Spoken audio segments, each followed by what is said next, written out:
കേരളത്തിൽ നിന്നുള്ള കന്യാസ്ത്രീകളാണ് ഛത്തീസ്ഗഡിൽ സേവന പ്രവർത്തനം നടത്തുന്നവരാണിവർ. സേവന പ്രവർത്തനം നടത്തുന്ന കന്യാസ്ത്രീകളെ അറസ്റ്റ് ചെയ്ത നടപടി അങ്ങേയറ്റത്തെ പ്രതിഷേധാർഹമായ ഒന്നാണ്.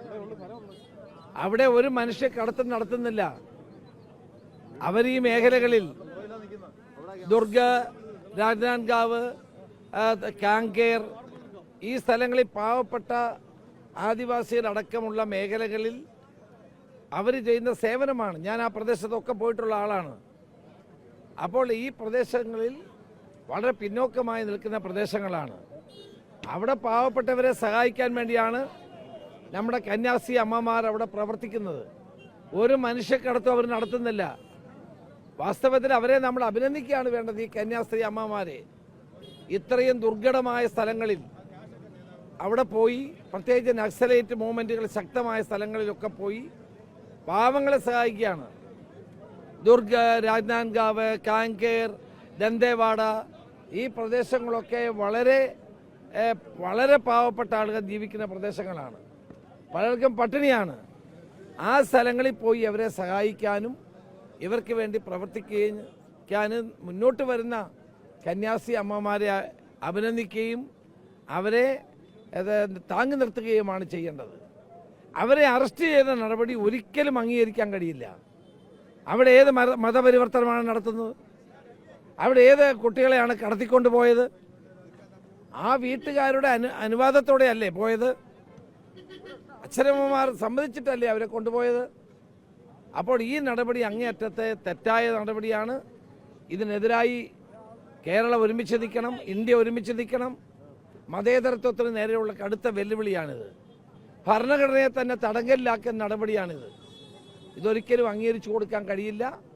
അതുകൊണ്ട് ശക്തമായ ബഹുജന മുന്നേറ്റം ഈ കാര്യത്തിൽ ഉണ്ടാകണം എന്നുള്ളതാണ് എൻ്റെ അഭിപ്രായം. കേരളത്തിൽ അരമനകൾ കയറുന്നു, അതേസമയം വടക്കേന്ത്യയിലേക്ക് പോകുമ്പോൾ അതേ വിഭാഗത്തിൽപ്പെട്ടവരെ ക്രൂശിക്കുകയാണ് ചെയ്യുന്നത്. അത് ശരിയാണ്.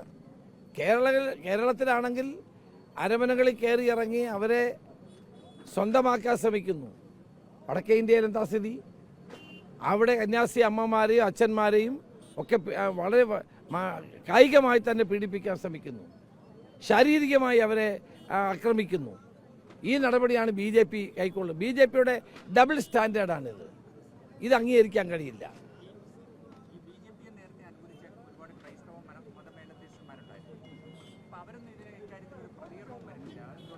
അല്ല, അവരെല്ലാവരും പ്രതികരിക്കണമെന്നാണ് എൻ്റെ അഭിപ്രായം. ഇത് നാട്ടിൽ ഒരിക്കലും നടക്കാൻ പാടില്ലാത്ത കാര്യമാണ്. നമ്മുടെ കന്യാസ്ത്രീ അമ്മമാർ ഈ പാവങ്ങളെ സഹായിക്കാൻ വേണ്ടി അവിടെ ദുർഘടമായ പ്രദേശങ്ങളിൽ പോയി പ്രവർത്തിക്കുന്നവരുണ്ട്. ത്യാഗോജ്ജലമായ പ്രവർത്തനമാണത്. അതൊന്നും മതപരിവർത്തനമോ മനുഷ്യക്കടത്തോ ഒന്നും അല്ല. ഇതൊക്കെ തെറ്റായ കാര്യമാണ്. അതുകൊണ്ട് എല്ലാവരും ചേർന്ന് ഇതിനെതിരായ പ്രതിഷേധം നടത്തണം. BJPക്ക് അവിടെ ഒരു നയം, ഇവിടെ ഒരു നയം. ഇതിനൊന്നും ചെലവാകാൻ പോകുന്നില്ല. BJPയുടെ ഈ തെറ്റായ നയത്തിനെതിരായി എല്ലാവരും ഒരുമിച്ച് നിൽക്കണമെന്നാണ് എൻ്റെ അഭിപ്രായം. മറ്റൊരു കാര്യം, ഏതൊരു വേദി കിട്ടിയാലും വെള്ളാപ്പള്ളി ചെയ്യുന്ന ഒരേ ഒരു കാര്യം സതീശനെ വ്യക്തിപരമായി അധിക്ഷേപിക്കുക എന്ന് പറയുന്ന ഒരു ലൈനാണ് ഇപ്പോൾ സ്വീകരിച്ചു വരുന്നത്. ഞാൻ ഈ മേലധ്യക്ഷന്മാർ പറയുന്ന അഭിപ്രായങ്ങളോട് പണ്ടും ഇപ്പോഴും മറുപടി പറയാം. ഈ പാലോട് രവിയുടെ ഒരു ഓഡിയോ പുറത്തു വന്നു, അതിന് പിന്നാലെ നടപടി ഉണ്ടായി. അപ്പോൾ കോൺഗ്രസിനകത്ത് തന്നെ വലിയ ഭിന്നതയുണ്ട്. പാലോട് രവിക്ക് അനുകൂലിച്ചൊരു വിഭാഗം രംഗത്ത് വരുന്നു. കോൺഗ്രസിനകത്ത് ഒരു ഭിന്നതയുമില്ല. കോൺഗ്രസ് പാർട്ടി ഒറ്റക്കെട്ടായിട്ടാണ് പ്രവർത്തിക്കുന്നത്. ഇവിടെ തിരുവനന്തപുരത്ത് ജില്ലാ കോൺഗ്രസ് കമ്മിറ്റി പ്രസിഡന്റുമായി ബന്ധപ്പെട്ടൊരു പ്രശ്നമുണ്ടായി. അദ്ദേഹം രാജിവെച്ചു. പുതിയ പ്രസിഡന്റ് N. ശക്തൻ ചാർജെടുത്തിരിക്കുന്നു. ഒരു പ്രശ്നവുമില്ല. അതൊക്കെ അന്വേഷിക്കുന്നുണ്ടല്ലോ, പാർട്ടി അന്വേഷിക്കുന്നു. KPCC അധ്യക്ഷൻ പറഞ്ഞത് വീഴ്ച ഉണ്ടായിരുന്നു. പക്ഷേ ശക്തൻ ഈ DCC പ്രസിഡന്റ് ആയിട്ട് താൽക്കാലികമായി തെരഞ്ഞെടുത്ത ഉടനെ പറഞ്ഞത് അനാവശ്യമായ ഒരു കാര്യമാണ്, അങ്ങനെയൊന്നും ഒരു നടപടി സ്വീകരിക്കേണ്ടതെന്നായിരുന്നു എന്നുള്ളതാണ് ആദ്യം പറയുന്നത്.